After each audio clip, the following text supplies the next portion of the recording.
She called me from a gas station bathroom at 2 in the morning, whispering so low I had to press the phone hard against my ear just to catch her words. My daughter. My youngest. The one who used to fall asleep on my shoulder during Sunday drives, who once told me I was the safest place she knew. She was whispering because she was afraid he might hear her through the walls. I was 63 years old, living alone in a 2-bedroom house in Columbus, Ohio, 6 months out from a hip replacement that had slowed me down more than I wanted to admit. My doctor had me on a walking program, 3 laps around the block every morning. That was my world, that and the vegetable garden out back and the occasional chess game with my neighbor Harold down the street. But when your daughter is whispering from a gas station bathroom at 2 in the morning, the world changes. Her name is Renata. She was 31 that year, and she'd been married to her husband Troy for 4 years. I'd never liked him. Not from the first handshake, which was one of those limp, distracted things that told you exactly how much he thought of other people. But Renata loved him, and I'd learned a long time ago that telling your child not to love someone is like telling a river not to run downhill. So I kept my mouth shut and watched. I watched for 4 years. Tell us in the comments where you're listening from tonight. I'd love to know who's out there with me.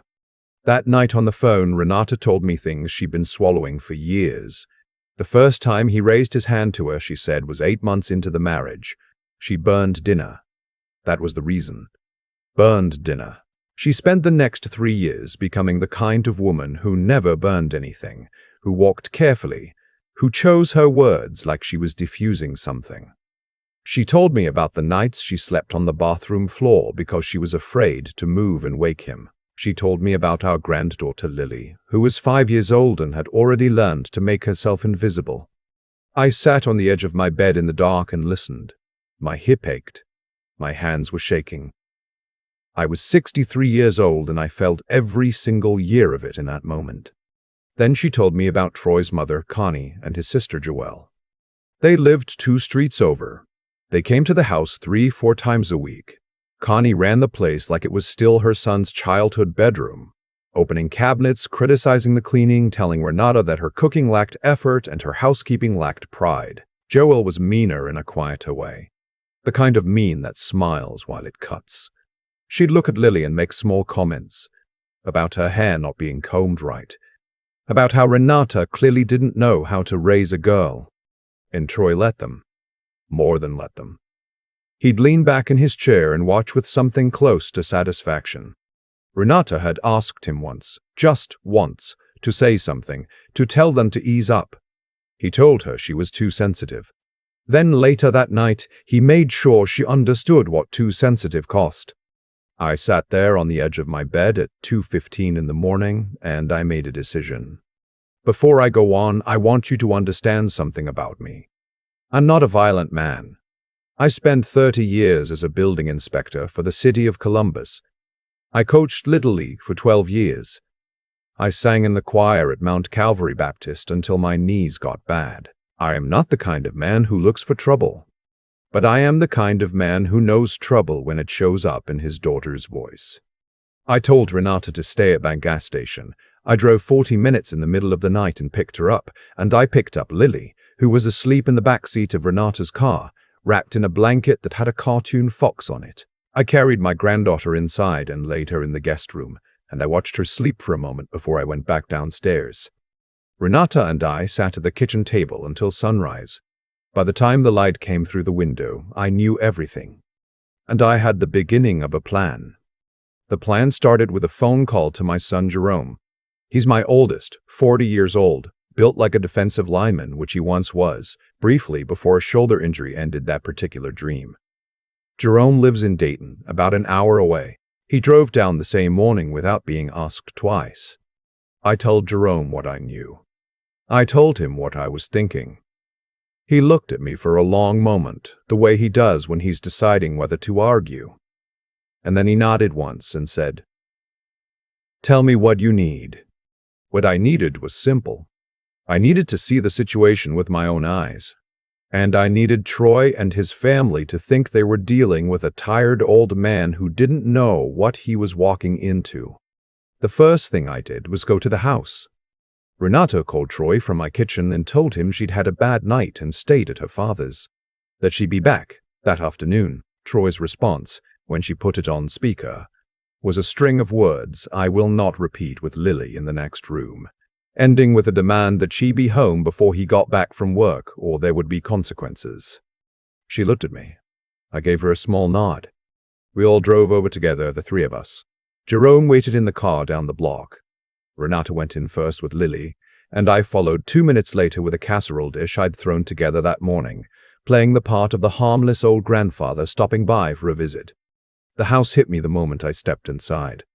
It wasn't dirty exactly, but it had that pressed-down feeling like the air itself was trying not to attract attention. The furniture was sparse and placed too carefully, the way things get arranged when someone is always waiting for criticism. There were no pictures on the refrigerator, no drawings, no little handprints preserved in construction paper. Lily was 5 years old, and there was not one trace of her on those walls. She was standing near the hallway when I came in. She looked at me the way children look at strangers when they haven't had enough safe people in their lives to trust strangers easily. Then she recognized me, her grandfather, Grandpa Frederick, and she took 2 careful steps forward and wrapped her arms around my leg without a word. I had to breathe through my nose to keep myself together. Connie was already there when I arrived. She didn't acknowledge me beyond a single look that said she'd already categorized me and found me uninteresting. She was sitting at the kitchen table with a cup of coffee, watching Renata move around the kitchen with the focused attention of someone grading a performance. Every few minutes she made a small sound, not quite a sigh, not quite disapproval. Something in between that said without words, "You're still not getting it right." "Your daughter always forgets to wipe down the cabinet fronts," she said to me, like we were old friends discussing a shared frustration. "Looks clean to me," I said pleasantly. She looked at me like I'd said something stupid. Joelle arrived 20 minutes later with her son, Mason, who was 7, and who had the particular confidence of a boy who'd never once been told no. He walked into the living room, picked up a toy that belonged to Lily, examined it, and set it down on a high shelf where Lily couldn't reach. He did this without looking at her, like she wasn't worth the effort of an explanation. Lily watched him with those careful eyes and said nothing. That was the moment I understood what Renata had been trying to tell me. It wasn't just Troy. It was the whole architecture of the thing. The way Connie set the temperature of the room. The way Joel enforced it. The way Joel enforced it. The way Mason had already learned that Lily was there to be moved around, and the way Lily had already learned not to expect anything different. I stayed for 2 hours. I played the part perfectly. Quiet old man, a little slow. Nodded along when Connie held court about how the neighborhood had changed and how young women today had no sense of homemaking. Laughed softly at Joelle's comments about Renata's cooking. Let them see what they expected to see. A harmless old man who posed no threat to anything. What they didn't see was that I was counting. Counting the exits. Counting the pattern of who said what and when. Taking the full measure of the thing. Troy came home that evening. I stayed. He walked in like he owned the room, which I suppose was the point. He was 35. Not a large man, but the kind who took up space through attitude rather than size. He kissed his mother's cheek. He ignored Renata. He looked at me with a particular brand of contempt that men like that reserve for older men who they've already decided can't touch them. "Frederick," he said. Just my name. No greeting inside it. "Good evening," I said. He turned away and asked his mother what was for dinner. I drove home that night with Jerome beside me and everything I'd seen organized into something I could use. What happened over the next 3 weeks was careful and quiet. Jerome and I did not rush. We talked every evening on the phone, working through each step. I am a building inspector by trade. I have spent 30 years looking at structures and finding where they're going to fail. This was not so different. The first thing we did was documentation. I convinced Renata to start keeping records. Every incident, every threat, every mark. She had photographs she'd never shown anyone. Medical visits recorded under innocuous reasons. We organized all of it into a folder that Jerome kept at his apartment. The second thing we did was talk to a lawyer. A woman named Miss Aldridge, who practiced family law in Columbus and who sat across from us with an expression that had seen all of this before, but refused to become numb to it. She told us what we needed for a protective order. She told us what evidence would matter and what wouldn't. She told Renata that she had more than enough, that she had been enough all along. And I watched my daughter hear that for the first time and start to cry. The third thing was harder. Troy had a habit. Every Friday night, he went to his buddy's place to watch whatever game was on, and he didn't come home until late, and he didn't come home sober. Those nights were the worst nights, according to Renata. Connie and Joel knew this. They sometimes came over on Friday afternoons and stayed, which Renata understood now was not about family togetherness, but about being present for a kind of performance that they both enjoyed. I decided to be there the next Friday, not as the harmless old grandfather, as something else. Renata told Connie I was coming to help fix a leak under the kitchen sink. That was true, there was a leak. I'd spotted it on my first visit and mentioned it quietly to Renata. Men like Troy don't fix leaks. They just let things deteriorate. I arrived at 2 o'clock. Connie and Joelle were already installed. Mason was in the living room. Lily was in her bedroom, door almost closed, playing alone the way she always played alone. I fixed the leak. Took me about 40 minutes. While I was under the sink, I listened. Connie and Joel talked freely with me in the next room. Because I was just the grandfather, just the old man with a wrench, and people like that don't register people like that as an audience worth guarding against. What I heard was not surprising, but hearing it clearly, without the filter of second-hand account, did something to the contained fire I'd been keeping banked in my chest for 3 weeks. Joelle was talking about Renata's job. Renata worked part-time at a pediatric clinic, scheduling appointments, good work, steady work she was proud of. Joelle was explaining to Connie that Troy had decided Renata should quit, that it gave her too much independence, too many excuses to be somewhere else, that a woman running around an office all day developed ideas. Connie agreed. She said it with the satisfaction of a verdict that had already been decided. I finished tightening the pipe fitting and lay still under that sink for a moment, staring up at the cabinet bottom, letting my breathing settle. Then I came out, washed my hands, and made a cup of coffee. "You all eat yet?" I asked. "We were just about to start dinner," Joel said. "I'll cook," I said. They both looked at me. The offer clearly did not fit the category they put me in. "Don't trouble yourself," Connie said. "No trouble," I said, already opening the refrigerator. "I used to cook for my whole family every Sunday, still remember how." What followed was a very ordinary hour of cooking. I made smothered chicken, rice, and collard greens. I moved around that kitchen unhurried, and I chatted, and I let them relax into the idea that I was just a harmless old man who liked to cook, and slowly they went back to their conversation and forgot to be guarded. I set the table. Called Lily from her room. Set a place for her right next to me.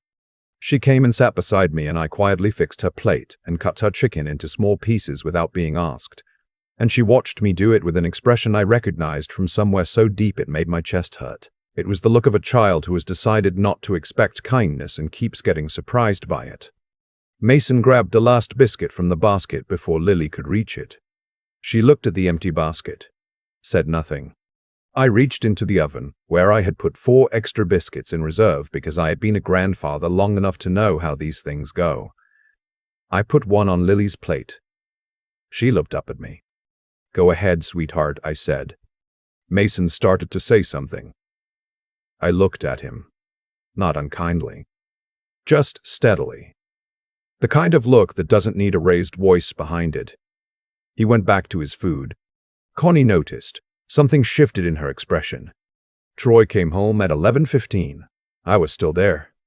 He walked into the kitchen expecting what he always found on Friday nights. Renata quiet, the women comfortable. Everything arranged to his preference.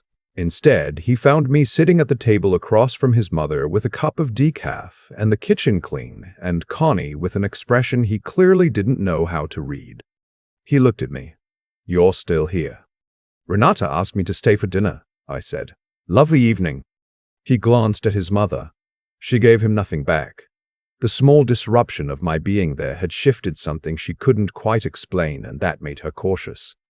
Troy turned to Renata, started to say something I could see building in him, something shaped for later when there weren't witnesses. "I was just about to walk Lily to bed," I said, standing up. "Mind if I do the honors tonight? I don't get to see her enough." Lily had already reached up and taken my hand.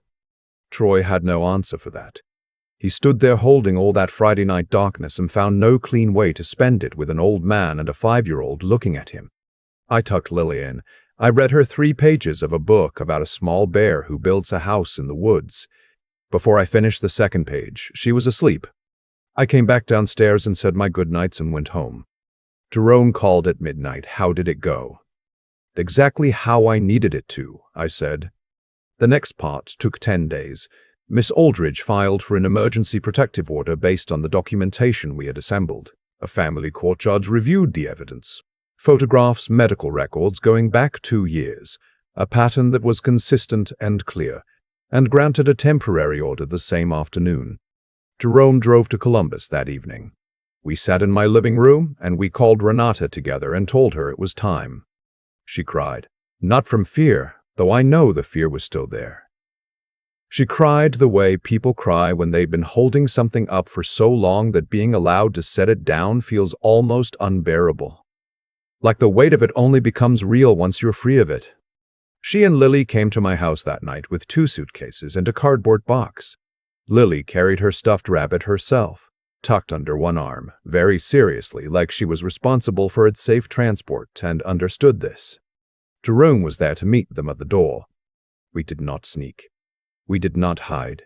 The protective order was in place.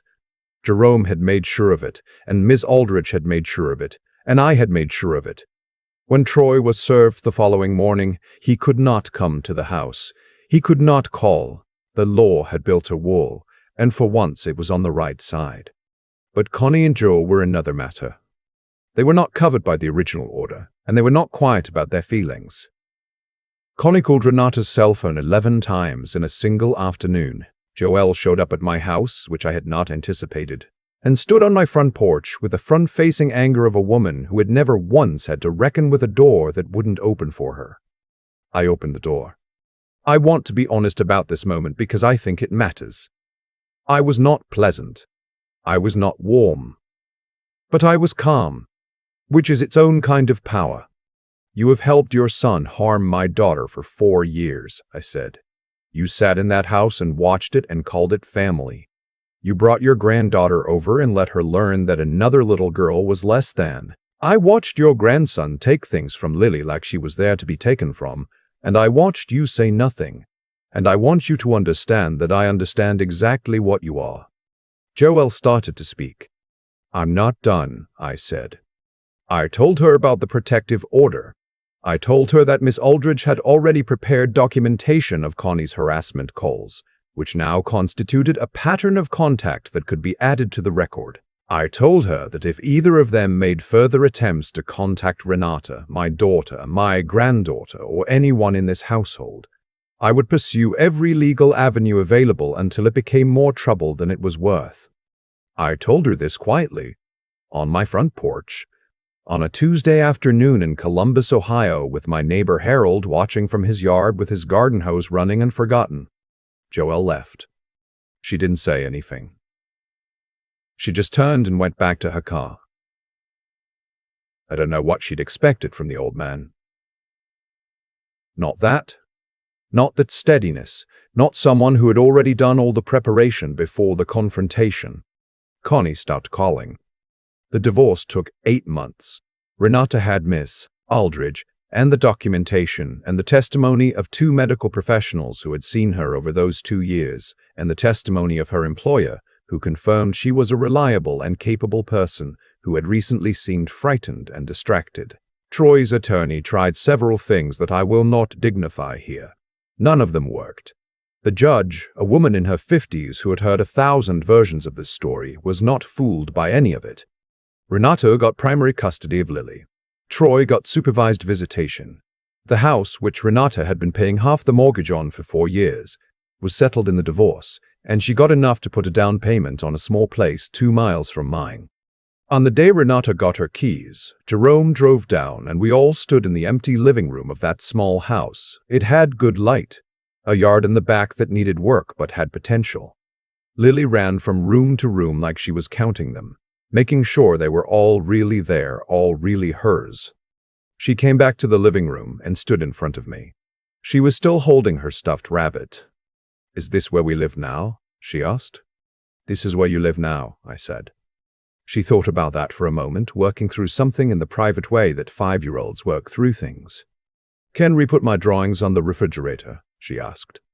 I crouched down to her level even though my hip reminded me it was not enthusiastic about this. "Every single one," I said. "We'll run out of magnets before we run out of drawings." She smiled. It was the first time I'd seen that smile reach all the way to her eyes. Jerome put his arm around my shoulder and I let him hold some of my weight for a moment because 63-year-old hips are not what they once were. And because sometimes you need to lean on the people who showed up. There are things I think about now, some months out from all of it, when I'm doing my morning laps around the block or sitting in the garden in the early quiet. I think about the 4 years I didn't know. I know that's not my fault. I know Renata needed time and safety and the right moment, but I think about it. I think about the version of this story where I didn't answer that 2 o'clock phone call, where I let it go to voicemail and called back in the morning, where I assumed it was something she could handle, something that would work itself out, something that wasn't my place to involve myself in. I'm so grateful I am not living in that version. Here is what I know, having come through to the other side of it. The people in your family who seem fine are sometimes the ones holding the most. They've learned to seem fine because that was survival. Your daughter who answers your calls in a cheerful voice. Your son who says everything is great. The quiet ones. The ones who stopped asking for things because asking costs too much. Check on them. Not a text. A call, a real one. And when they answer, listen to what's underneath the words. I also know this. I was not alone. Jerome drove an hour without being asked. Miss Aldridge sat with us and turned documentation into protection. The judge read every page and saw Renata clearly. My neighbor Harold, who saw Joelle leave my porch that afternoon, called me that evening and asked if I needed anything, and when I said no, he said he was there if that changed. We live in a time when it's easy to feel like systems fail and people look away. Sometimes they do. But there were enough people in this story who looked directly at what was happening and chose to act on it that I want that said plainly. It matters who you choose to be when someone else's family needs you. Lily starts first grade in the fall. She has already told me, with great seriousness, that she will need a new backpack. We have discussed this at length. She has opinions. Green, she says, with a pocket in front for her rabbit. I have already bought it. I'm waiting for the right moment to show her. To every person listening tonight who recognizes something in this story, I hope you feel less alone. And I hope you know that asking for help is not weakness. It never was. The bravest thing my daughter did was pick up that phone in a gas station bathroom at 2 in the morning and call her father. The second bravest thing she did was let me show up. I think about Lily standing in that empty living room, running from room to make sure the walls were real. That image stays with me more than anything else from this whole season of my life. Not the confrontation on the porch, not the courtroom, not the moment Troy was served, just my granddaughter, 5 years old, counting her rooms like she couldn't quite believe they were hers to keep. What happened to Renata didn't happen overnight. And it didn't end overnight either. That's the part people don't always want to sit with. There was no single moment when everything broke, and there was no single moment when everything healed. What there was on both ends was accumulation, small choices made repeatedly in one direction or another until they added up to something irreversible. Troy and Connie and Joel made their choices. They chose to treat a woman and a child as things to be managed. They chose to mistake silence for consent and patience for weakness. Every time they pushed and found no resistance, they pushed a little further. Because that is what people like that do when they are never made to face a consequence. The consequence, when it came, was not punishment from outside. It was the natural result of who they had chosen to be, finally meeting someone who had prepared for exactly that. That's the part I want to say clearly, because I think it gets missed in stories like this. I did not win because I was stronger, or louder, or more willing to be cruel. I won because I took the time to understand what I was dealing with before I walked into it. I listened to Renata for hours before I made a single move.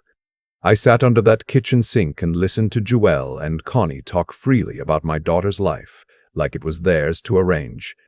I consulted Ms. Aldridge and learned what the law could actually do before I asked it to do anything. That preparation, the willingness to think before acting, to understand a situation fully before trying to change it, that was the thing that mattered. I was not born patient. I want to be honest about that.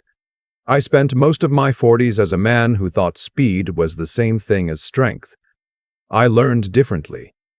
I learned that the clearest kind of courage is not the kind that charges in. It is the kind that sits still long enough to see the full shape of what it's facing, and then moves with purpose. And I learned something about integrity in this that I did not expect. Not the public kind, not the kind people perform when someone is watching. The private kind. The kind that shows up at 2 in the morning when your daughter is whispering from a gas station bathroom. The kind that fixes a leak under a sink while listening carefully. The kind that puts 4 extra biscuits in the oven because you already know what Mason is going to do with the last one in the basket. Renata had that integrity all along. She just needed someone to stand beside her long enough for her to remember it was there. Jerome had it. He drove an hour without being asked and never once made it about himself. Lily has it too. I see it in how she carries her rabbit. Very seriously. Like she knows some things matter and are worth protecting. I am 63 years old and I am still learning what it means to show up for the people I love in the right way, not just with my presence but with my whole attention, my preparation, my willingness to be steady when everything around them is not. I do not always get it right, but I am still trying, and I think that is the most honest thing I can say. The green backpack is in my closet. First grade starts in September. I cannot wait to see her face.